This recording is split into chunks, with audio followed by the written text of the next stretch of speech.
다 같이 한번 읽어보겠습니다. 우리 주 예수 그리스도로 말미암아 우리에게 승리를 주신 하나님께 감사하노니. 아멘. 이양섭 장로님 왜 거기 앉으셨어요? 예? 넌 뭐 앉으셨어? 장로님 여기 앉아 계셔야 저랑 이렇게 주거니 받거니 거기 우리 신미숙 집사님 앞으로 다 나와 보세요. 앉아 보세요. 우리 김미아 집사님도 앞으로 좀 나와 보시고 앞으로 앉으시라고. 앞으로 다 나와 보세요. 이봉순 집사님을 옆을 멀뚱멀뚱 보고 있어요. 오늘 이봉순 집사님 제가 전도했어요. 네. 근데 조건이 하나 있어. 안 물어본다고 하는 거. 안 물어볼게. 이봉순 집사님도 앞으로 나오고. 예. 가까이서 봅시다. 절대로 안 물어볼게.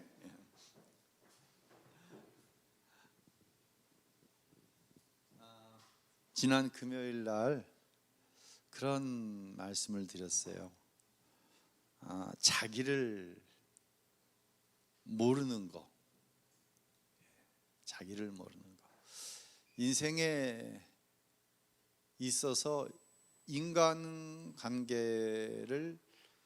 잘 하는 게 인생의 절반의 성공이고, 인간관계의 성공은 상대를 아는 것에서부터 시작하는 것이 아니라 나 자신을 아는 것에서부터 시작한다라고 말씀을 드렸었어요. 자기를 모르면 안 된다.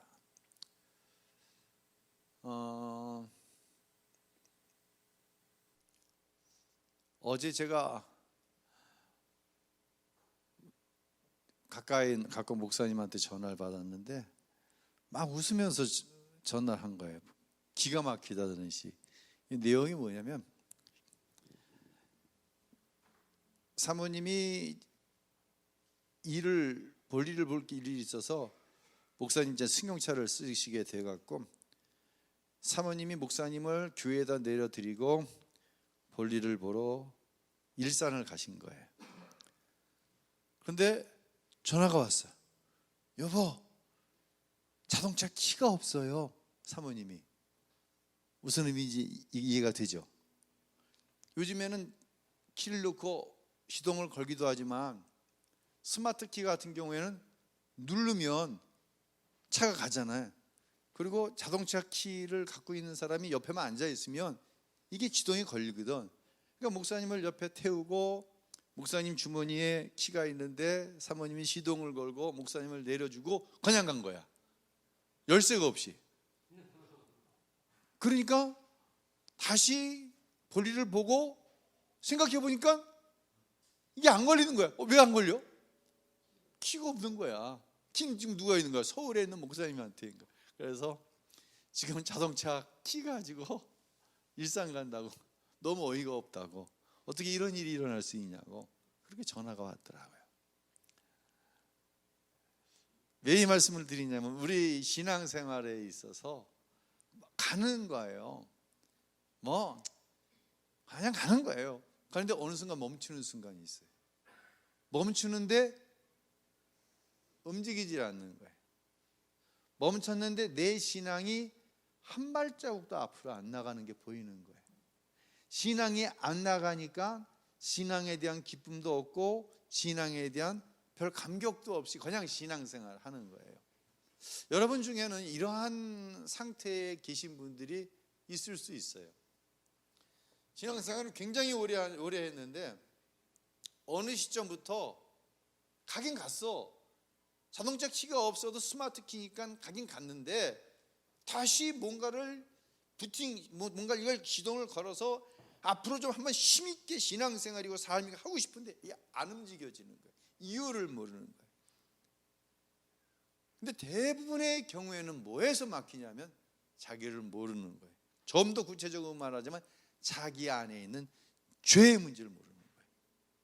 여기서 좀 더 나아가자면 회개의 기쁨을 알지 못하기 때문에 신앙적인 감격도 없이 그냥 하고 교회도 나오고 기도 생활도 하고 예배 생활도 해. 근데 감격은 없어. 앞으로 나아감이 없어. 이런 게 빠지는 경우가 많이 있어요. 자, 오늘 회개의 기쁨 두 번째 과인데요, 죄를 이기는 능력입니다. 이 과에서 저는 여러분이 두 가지를 딱 집어낼 수 있기를 바라요. 함께 한번 읽으면서 진행해 나가 보도록 합니다. 손태원 집사님한테 마이크를 주세요.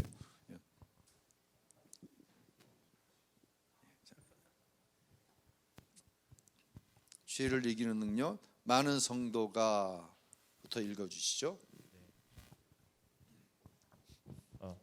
많은 성도가 죄에 눌려 살아가고 있습니다. 주일 예배 때 대표 기도하는 사람들이 매주 비슷한 기도를 드리는 것을 봅니다. 지난 주간도 죄 중에 살다 왔습니다. 연약하고 죄 많은 모습 그대로 나왔습니다. 용서하여 주옵소서. 평생 이런 기도만 하다가 하나님 앞에 가는 것이 정상입니까? 그렇지 않습니다. 하나님의 뜻은 예수 그리스도 안에서 죄에 대하여 완전한 승리의 삶을 살아가는 것입니다. 그렇다면 어떻게 그리스도인들이 죄에 대하여 승리하는 삶을 살 수 있습니까? 요한일서 1장 9절 읽습니다. 만일 우리가 우리 죄를 자백하면 그는 미쁘시고 의로우사 우리 죄를 사하시며 우리를 모든 불의에서 깨끗하게 하실 것이요. 자, 우리가 죄를 자백하면 먼저 죄가 어떻게 돼요? 사함받고 깨끗하게 해주시겠다고 약속을 해주시는 거예요. 계속 읽죠. 하나님께서는 우리가 죄를 고백하고 회개하면 우리의 죄를 사해 주시고 모든 불의에서 깨끗하게 해주신다고 약속하셨습니다. 이것이 죄를 이기는 방법입니다. 노력해서는 죄를 이길 수 없지만 회개를 통해서는 죄를 이길 수 있습니다. 회개를 통해서 죄를 이기고 은혜가 충만한 신앙생활을 할 수 있습니다. 많은 그리스도인들이 신앙생활을 하면 할수록 오히려 은혜와 감격을 잃어버립니다. 왜 그들에게 십자가의 감격이 없을까요? 많은 시간이 흘렀기 때문일까요? 아닙니다. 회개의 삶이 없기 때문입니다. 안타깝게도 많은 성도가 죄를 그냥 지나치고 넘겨버리기 때문입니다. 예, 제가 조금 아까 들었던 말씀이죠.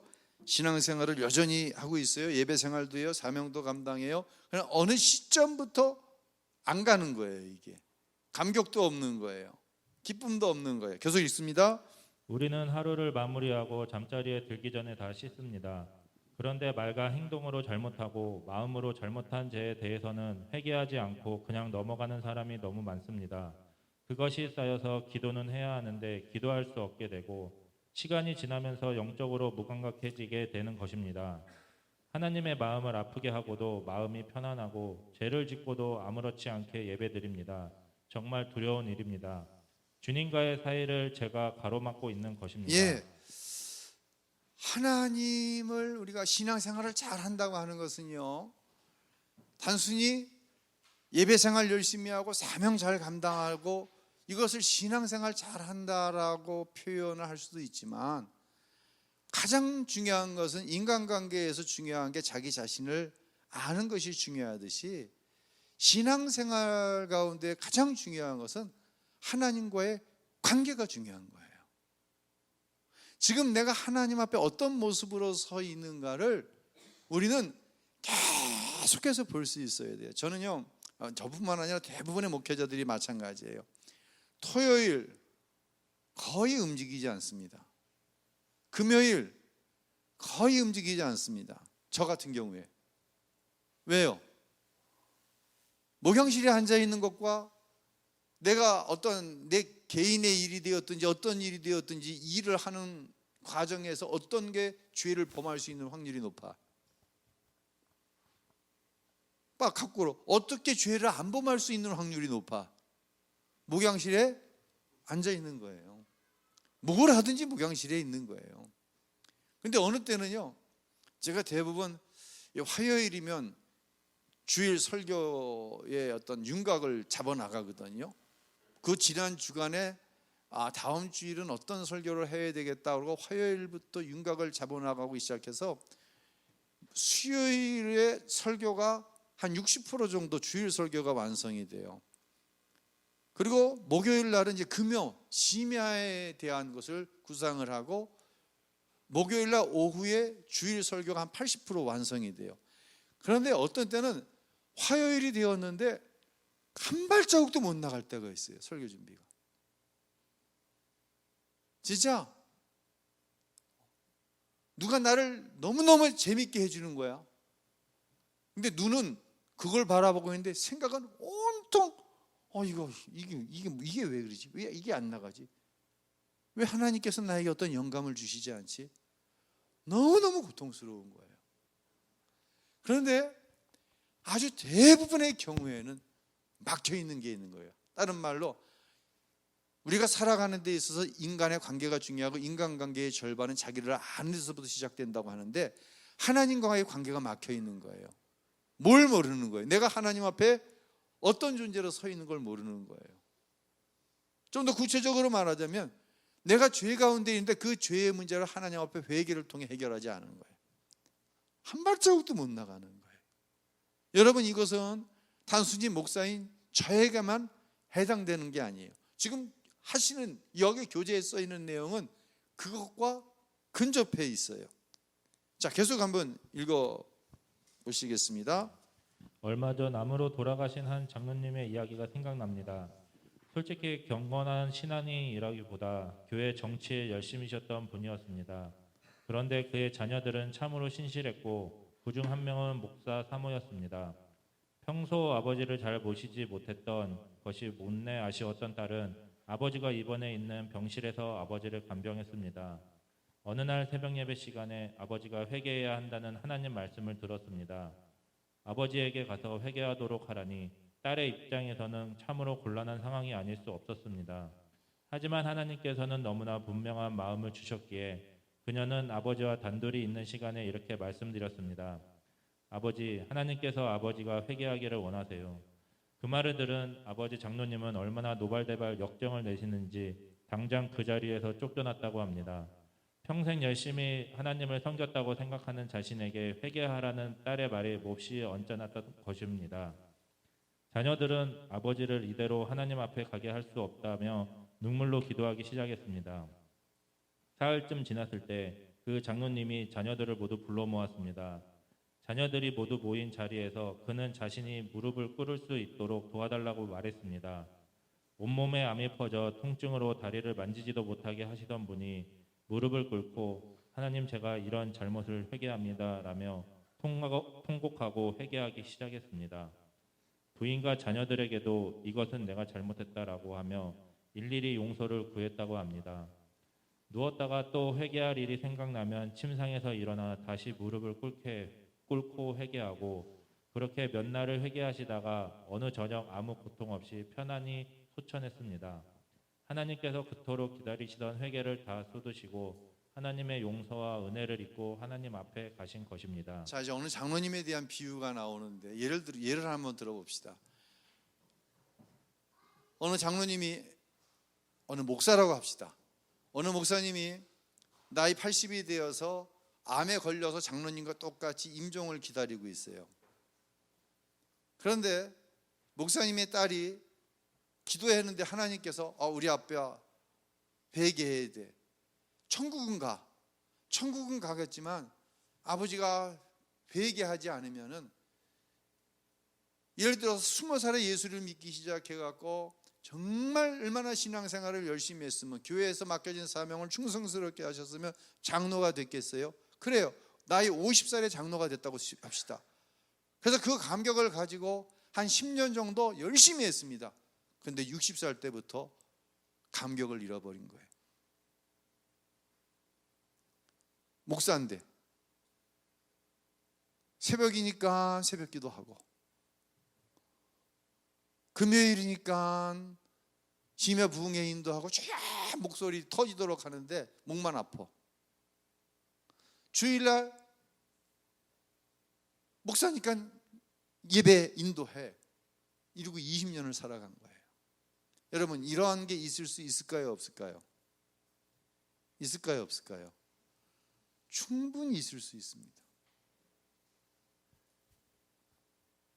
아주 충분히 있을 수 있습니다. 저도 충분하게 있을 수 있습니다. 저한테도 이런 일이. 20년 시간은 예배는 드렸지만, 기도는 했지만, 사명은 감당했지만 어떤 기쁨도 감격도 없는 것이었어요. 이 시간 제자 양육 시간이지만 여러분을 축복하는 것은 하나님과 막혀 있는 것이 있다고 한다면 내 신앙에 어느 순간 기쁨도 없고 감동도 없고 감격도 없이 그냥 목사니까 장로니까 권사니까 안수집사니까 집사니까 교사니까 찬양되니까 그냥 하고 있다고 한다면 그 이유가 무엇인지를 알 수 있으면 좋겠어요. 대부분 그 이유는 뭐냐? 회개의 기쁨을 잃어버린 거예요. 자기가 어떠한 것을 죄로 여겨야 되는데 그것을 죄로 여기지 않고 죄로 여기지 않으니까 회개하지 않는 거예요. 계속 읽어보시세요. 어느 목사가 초등학교 회개는 죄를 이기는 능력이고요. 거기부터 네. 회개는 죄를 이기는 능력이고 은혜와 복을 회복하는 능력입니다. 그런데 왜 회개를 하지 않습니까? 우리 안에 회개에 대한 좌절이 있기 때문입니다. 어느 목사가 초등학교 다니는 아들이 잘못하는 것을 보고 너 회개해야 한다고 했다고 합니다. 그런데 아이가 그러더랍니다. 회개하면 뭐해? 또 죄를 지을 텐데. 그는 할 말이 없었습니다. 안타깝지만 이것이 우리의 현실적인 경험입니다. 예, 이거는 진짜 초등학교 학생치고는 굉장히 고차원적인 얘기야. 무슨 의미인지 아시죠? 너 죄 짓지 마. 너 회개해. 그거 회개하면 뭐해? 아빠 내일 또 죄를 지을 텐데. 이건 보통 고차원적인 얘기가 아니에요. 계속 읽어보세요. 많은 사람이 죄를 짓고 회개합니다. 그리고 얼마 지나지 않아 또 같은 죄를 짓는 삶을 반복합니다. 그러고는 회개에도 전혀 변화가 없네라며 회개에 대한 믿음이 흔들립니다. 여기에 우리의 고민이 있습니다. 성경은 분명 죄를 고백하고 회개하면 모든 불의에서 깨끗하게 된다고 하셨는데 왜 우리는 그 말씀을 경험하지 못할까요? 그것은 우리의 회개에 문제가 있기 때문입니다. 어떤 문제입니까? 회개를 하는데 우리의 입술로 죄 지은 목록을 나열하는 정도로만 회개를 합니다. 또 죄에 대한 후회와 애통하는 감정만으로 회개를 끝내는 것입니다. 그러한 회개는 엄밀히 말하면 성경에서 말하는 회개가 아닙니다.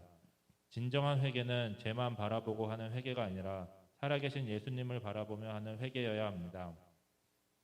요한일서 1장 9절은 우리가 죄를 자백하는 것과 함께 미쁘시고 의로우신 주님이 우리 죄를 사하신다고 말씀하십니다. 즉 회개는 주님과의 관계에서 하는 것입니다. 우리가 죄를 자백할 때 우리를 깨끗하게 하시는 의로우신 예수님을 바라봅니까? 자, 요즘에 이거 교통법규가 바뀌었는데 저는 아직도 잘 모르겠어요.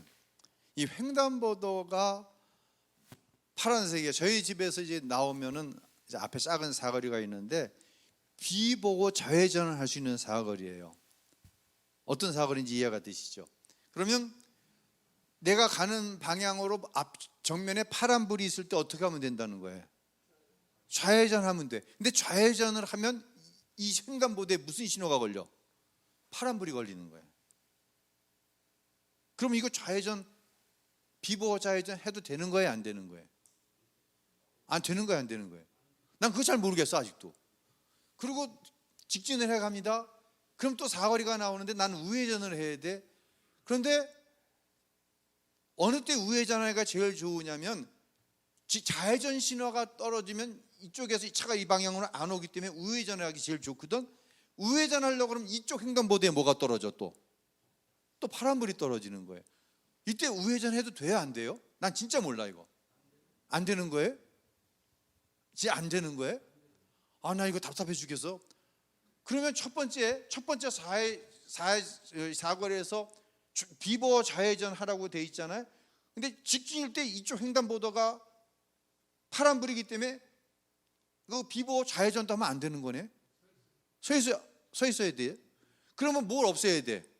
비보화라는 거 이거 띄워버려야 돼. 난 그렇게 생각해. 그런데 이게 보통 헷갈리는 게 아니야. 그런데 요즘에 좀 익숙해지니까 어떤지 아세요? 먼저 파란불이 떨어진 건 당연해. 신호는 중요한 게 아니야. 사람이 건너느냐 안 건너느냐. 첫 번째 이거 봐. 두 번째 뭘 볼까? 누가 있는가 없는가. 경찰이 있는가 없는가 보는 거야. 그리고 파란불인데도 경찰 없으면 우회전해서 가는 거예요. 그러지 않으면 여기서 차들이 이어서 오기 때문에 우회전하기가 너무너무 힘들어. 경찰이 있는가 없는가 보는 거예요.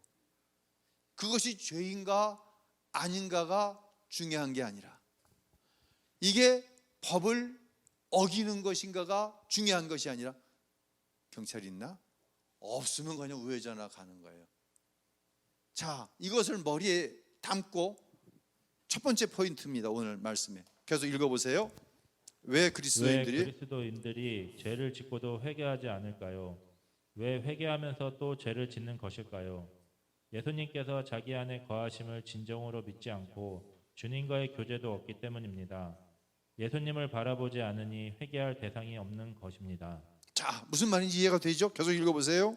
당신이 누구와 함께 있을 때 그에게 잘못한 것이 있다면 죄송합니다, 용서해 주세요 하지 않을까요? 내가 용서를 구해야 할 상대가 바로 앞에 있기 때문에 자백을 하는 것이지요. 만약 누군가 벽에 대고 용서해 주세요라고 말한다면 용서를 구한 그 말에 무슨 의미가 있을까요? 마찬가지로 예수님이 마음에 거하심이 믿어지는 사람이 예수님께 죄를 자백하게 되는 것입니다. 회개는 철저히 예수님과 동행하는 삶을 바탕으로 이루어집니다. 자, 보세요. 고린도전서 우리가 오늘 본문인 15장 57절에 그렇게 요한일서 9장 아까 읽었는데요. 만일 우리가 우리 죄를 어떻게 하면 자백하면 죄를 자백합니다. 이걸 가리켜서 우리는 회개한다고 합니다. 그럼 하나님께서 나를 깨끗게 해주신다고 그래요. 그런데 문제는 뭐냐면 교통경찰이 있는가 없는가에 따라서 법을 지키기도 하고 안 지키기도 합니다. 교통경찰이 서 있으면은요, 횡단보도가 빨간불인데도 가는 게 멈칫해. 왜? 혹시 나도 의식하지 못하는 법규를 내가 어기면 어떡하지? 하고는 휘까지 않고 살짝 가. 마찬가지예요. 하나님께 우리가 죄를 자백하면 회개하면 저는 미쁘시고 의로우사 우리의 죄를 맑게 사하여 주신다고 했는데 문제는 뭐냐면 내 안에 인격적으로 교제하고 계신 예수님께 회개하는 게 아니라는 거예요. 이 얘기를 하는 거예요. 지금 회개하는데 그냥 하는 거예요. 그냥 하고 용서함 받았다 그러는 거예요. 그런데 내가 주님과 24시간 동행하는 삶을 살아. 여러분, 지금 여러분은 누구와 함께 있어요? 예수님과 함께 계십니다. 아멘. 자, 우리는 우리의 가정으로 나아갈 겁니다. 우리의 일터로 나아갈 겁니다. 그곳에서도 여전히 예수님은 여러분과 함께 계시는 줄로 믿으시나요? 내 안에 누가 계세요? 성령, 예수님의 영이 계십니다. 다른 말로 예수님이 계신 거예요. 내 안에. 그런데 미워하는 마음이 들어와. 미워하는 마음이 감정의 선을 넘어서 누군가를 비판하고 비난하고 정죄하고 내 안에 누가 계신데? 누가 계신데? 예수님이 계시면 걸려 안 걸려? 걸리잖아. 교통경찰이 있으면 안 하잖아. 하면 걸리잖아. 내 안에 예수님이 계신데 이 어린아이가 너 회개해 잘못했으면 회개하면 뭐해? 내일 또 죄 짓 건데. 여기에 기쁨을 잃어버리고 여기에 감동이 없는 신앙생활의 정체가 드러나는 것이라는 거예요. 첫 번째 포인트는 뭐냐면 내가 주님과 함께하는 삶을 사느냐. 주님과 함께할 때 어떤 죄의 문제가 들어오면 바로 뭐가 된다? 회개할 수밖에 없게 되는 거예요. 그때 내 안에 계신 예수님께서 깨끗하게 되었다. 내가 네 죄를 십자가에서 이미 다 사했는지 네가 안다. 여기에 회개의 기쁨, 죄로부터의 자유함이 주어진다고 하는 거예요.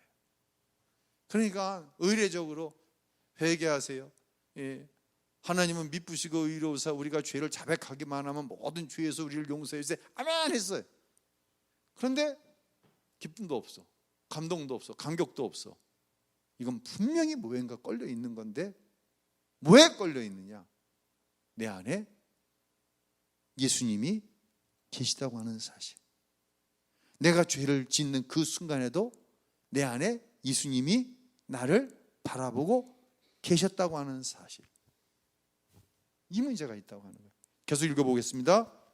우리의 삶은 다 주님과 관계되어 있습니다. 우리가 짓는 모든 죄는 다 주님께 지은 죄입니다. 배우자에게, 부모에게, 자녀에게, 교인들에게, 직장 동료에게 혼자 은밀히 지은 부끄러운 일 모두 다 예수님께 지은 죄입니다. 예수님을 영접하였기 때문입니다. 만약 예수님께서 함께 계시는 것을 아는 사람이라면 죄를 짓는 순간 잘못을 고백하게 될 것입니다. 주님, 잘못했습니다. 회개 없이 산다는 것은 예수님께서 함께 계시다는 것을 믿지 않는다는 증거입니다. 회개할 대상이 분명하지 않으니 죄를 짓고도 그냥 넘어가는 것입니다. 무엇을 회개할지 고민하는 사람들도 있습니다. 예수님을 의식하지 않고 말하고 행동했던 모든 것, 예수님께 묻고 상의하고 결정하지 않는 모든 것이 다 회개해야 할 것들입니다. 진정한 회개는 예수님을 바라보는 것입니다. 예수님이 나와 함께 하시는 것을 분명히 아는 사람은 계속해서 회개의 삶을 살게 됩니다. 예수님이 나와 함께 계시다는 사실을 의식하니까 작은 죄라도 회개하게 되고 그 회개를 통해서 더욱 예수님을 바라보게 됩니다. 회개는 결국 우리가 죄를 이기게 합니다. 예수님께서 함께 하심이 분명히 믿어지기 때문입니다. 죄보다 무서운 것이 회개하지 않는 것입니다. 마귀가 결정적인 순간을 노리고 있습니다. 지금 얼마나 많은 성도와 목회자, 교회가 이 함정에 빠져 무너지고 있는지 모릅니다. 예, 질문합니다. 죄 때문에 망할까요? 회개하지 않아서 망할까요? 회개하지 않아서 망합니다. 아담과 하와가 죄를 지었습니다. 하나님께서 왜 따먹었냐고 물으셨습니다. 하나님, 제가 하나님 말씀에 불순종했습니다. 죄송해요. 이러지 않고 아담은 하와 때문이라고, 하와는 누구 때문이라고? 뱀 때문이라고. 그러다가 낙원에서 쫓겨남을 당했습니다. 죄를 지어 망하는 거 아닙니다. 회개하지 않으면 망합니다. 자, 두 번째 포인트를 향해 이제 나가봅니다. 계속 읽으시죠. 1999년 5월 미국의 모 신문에 13년간 하버드 대학교 신학대학 학장을 지낸 로널드 티먼 교수가 파면되었다는 기사가 실렸습니다. 그 이유인즉 대학의 컴퓨터 기사가 학장 반사에 있던 티먼 교수의 컴퓨터에 수백 장의 음란 사진이 저장되어 있는 것을 발견했기 때문입니다. 사진을 발견한 기사는 즉시 총장에게 이 사실을 보고했고 이 신학대 학장은 파면되었습니다. 어떻게 신학대학 교수라는 사람이 포르노 강의일 수 있느냐고 묻는 사람도 있을 것입니다. 하지만 저는 그 기사를 읽으면서 얼마든지 가능한 일이라고 생각했습니다. 목사도 똑같이 죄의 유혹을 받습니다. 신학대학 교수라고 해서, 목사라고 해서 육신의 정욕, 물질의 탐심, 명예욕에서 자유로운 것은 아닙니다. 죄의 유혹을 받는 것은 똑같습니다. 티몬 교수의 문제는 그가 죄의 유혹을 받은 것이 아니라 죄를 짓고도 회개하지 않고 살았다는 데 있습니다. 예, 아주 구체적으로 실명까지 공개가 되어져 있습니다. 자, 우리는 여기서 이제 이 문제를, 마지막 문제를 생각해 보겠습니다. 이 티먼이라고 하는 하버드 대학, 뭐 세계 최고의 대학이라고 하는 하버드 대학의 신학부 학장입니다. 그의 컴퓨터에서 엄청난 양의 음란물이 발견이 되었습니다. 그것으로 인해서 학장은 파면을 당했습니다. 자, 여기서 생각해 보십시다.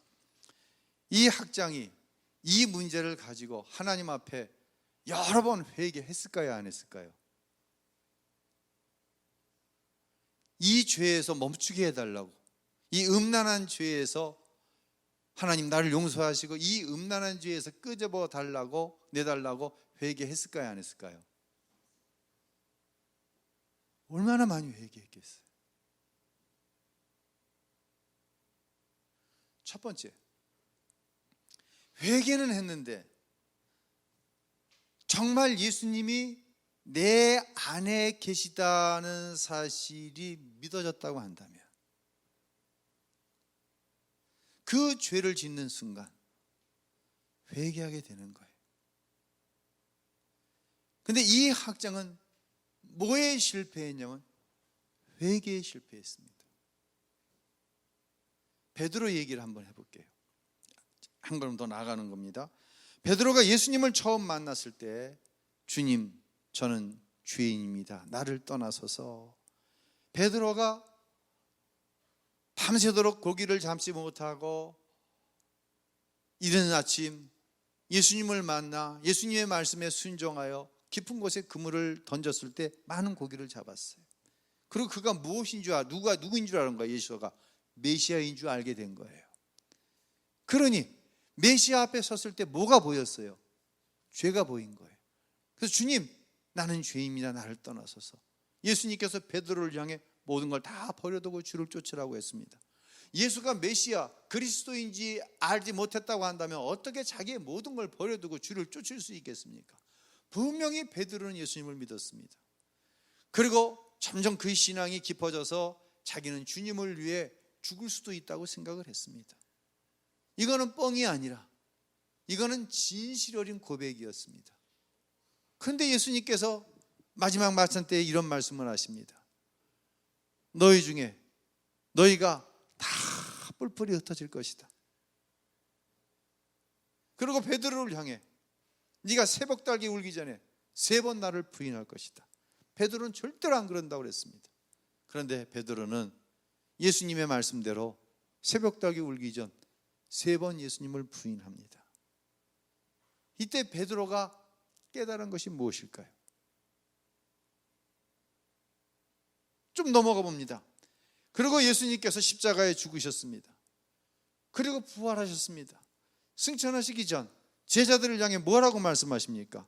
예루살렘을 떠나지 말고 내가 나 대신 너희에게 보낼 보혜사 성령을 기다리라고 했습니다.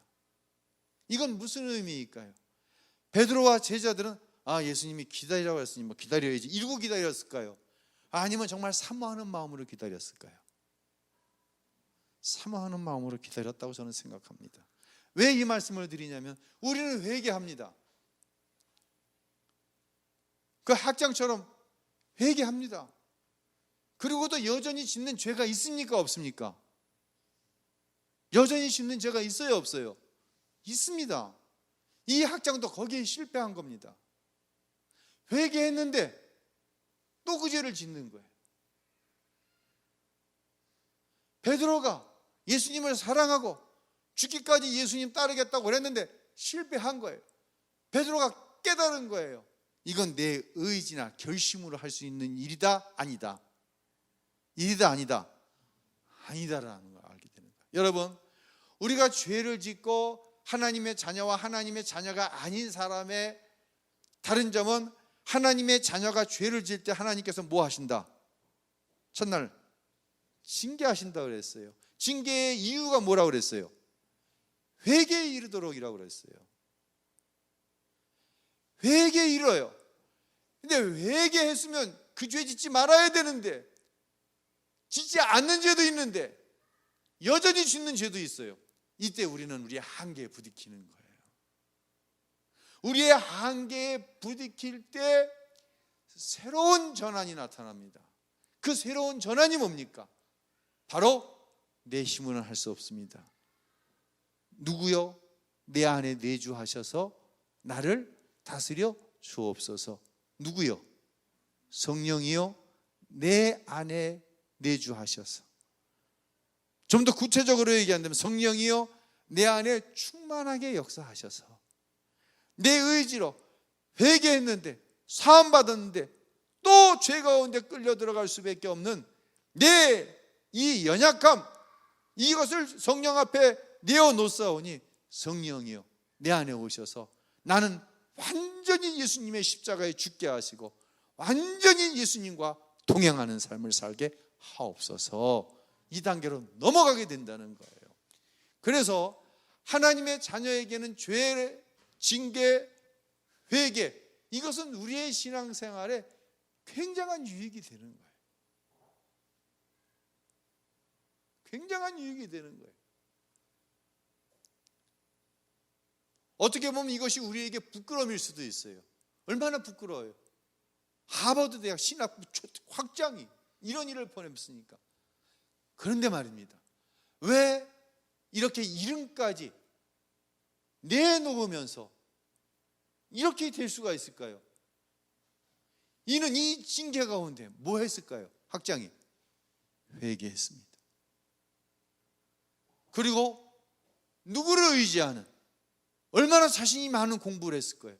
많은 사람들이 얼마나 이 학장님을, 이 목사님을 신령하다고 얘기했을까요? 그것이 아무런 소용이 없더라는 거예요.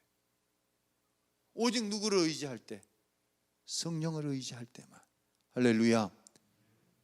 여기에 이르도록 하는 것이 하나님께서 우리의 죄를 징계하시고 회개케 하시는 이유라고 하는 거예요.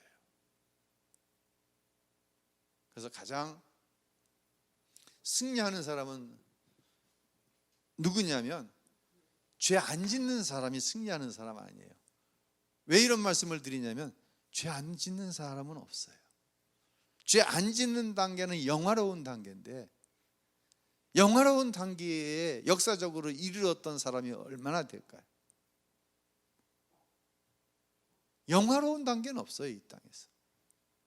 예수님께서 공중에 임하실 때에 우리가 육체를 갖고 들려 올라가는데 이 육체가 특별한 영화로운 육체예요. 이 육체는 죄를 알지 못하는 아주 특별한 몸을 입고 주님 앞에 서서 주님의 신부로 쓰게 되는 거예요. 그때까지 우리는 죄 가운데 살아요.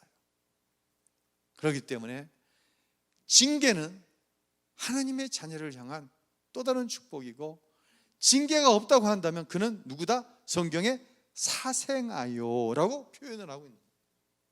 그는 자식이 아닌 거예요, 하나님의 자녀가.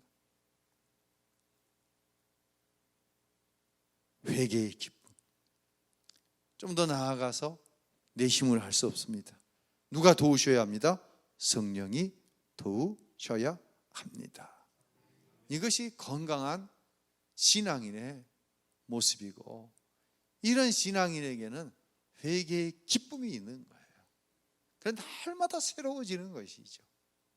똑같은 예배, 똑같은 사명, 똑같은 가정, 똑같은 직장, 똑같은 사업, 그것을 통해서도 날마다 새로운 하나님의 은혜를 경험하게 되는 것이, 그것은 그대로인데 점점 내가 하나님과의 관계에서 깊어져가는 것을 통해 그러한 감동을 경험한다라고 하는 것입니다. 오늘도 우리는 하나님 말씀 앞에 있습니다. 마지막 질문이 당신은 죄를 짓고도 회개하지 않고 넘어갔던 일이 있었습니까? 만약 있었다면 그 이유는 무엇입니까? 무엇일까요? 죄를 짓고도 왜 그냥 넘어갔을까요? 하나입니다. 내 안에 예수님이 계시다고 한다면 그 죄는 그대로 넘어갈 수 없습니다. 그 넘어갔던 죄가 기쁨을, 감격을, 자유함을 지금 억압하고 있는 것입니다. 예수님과 새로운 관계를 통하여서 여러분의 죄가 내려놓아지고 회개의 기쁨을 경험하고, 더 나아가서 도저히 내 의지와 결심, 내 믿음으로 감당할 수 없는 문제 때문에 성령의 충만함을 구할 수 있는 그러한 사랑하는 성도 여러분들이 꼭 되었으면 좋겠습니다. 오늘 여기까지 말씀 마치겠습니다. 찬양합니다.